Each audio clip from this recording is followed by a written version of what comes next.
Hey everyone, we have a little something I want to talk to you about today. Arguments. Yes. And how to win them. We're gonna actually paint a picture for you. It's gonna be how arguments relate to bike rides. What it is we see arguments as beneficial. Yes. So when you're going up the hill on an argument, this is the worst part of the argument. This is the part where there's a lot of emotions involved. Emotions are huge, right? Emotions make us say things we don't mean. They make us blow the thing out of proportion, so it's bigger and greater than it really needs to be. And we also really hurt one another. Last night, Rahul grabbed my computer out of my lap to say, "Here, let me do something. Let me do it." And I took it as he thinks I'm too slow. He thinks I'm not good enough, or I can't type in the thing he needs me to type in. And so I literally was like, "You think I'm stupid?" And I went to this whole big thing that became emotional. It's kind of like going up a hill. It sometimes feels like it's never ending. You're constantly going and you're like, have I really gotten anywhere? It burns, it hurts. The next thing we want to also bring up that hinders progress in arguments is passivity.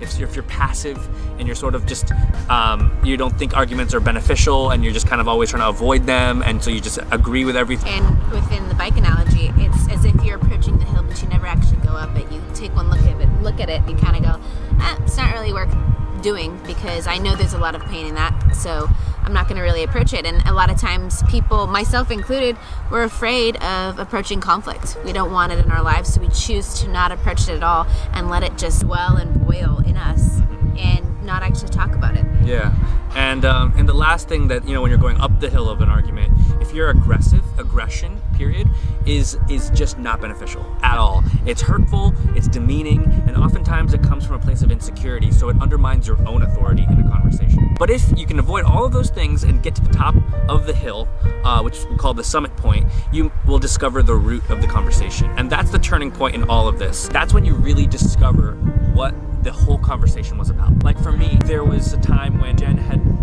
said shut up to me, and she had said shut up, and it was like the craziest thing because I just snapped. Like, it triggered me, and it was probably because, like, when I was growing up, I remember people that had said shut up to me and they wanted to shut up my voice and not have me speak, and ever since, like, that word just triggered me, and so, like, I just clammed up and I wouldn't talk, and it was like, and then when we finally got into a conversation, I was very aggressive and angry, and it was not good.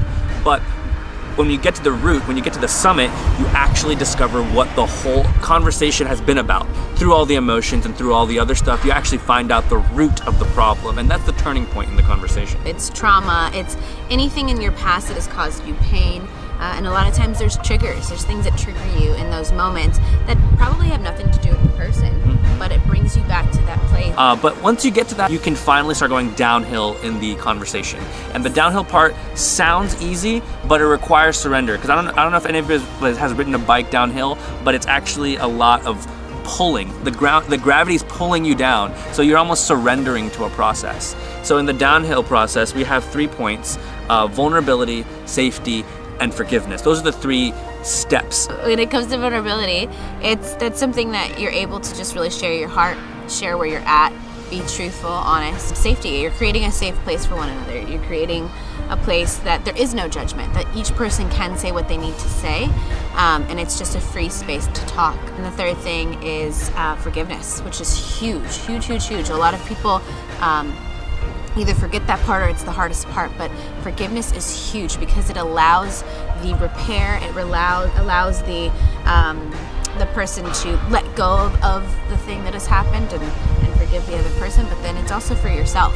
Yeah, and that whole process, going uphill, summit point, coming downhill, that's how we would say winning an argument works.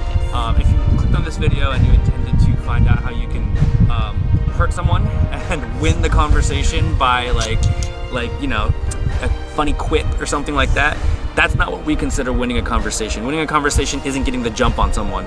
Winning the conversation and winning an argument is when you come to a place of unity and come to a place of mutual respect and deep understanding for the hurt or the pain that you've caused one another, and taking responsibility for it. That's what winning an argument looks like. But we hope this blessed you.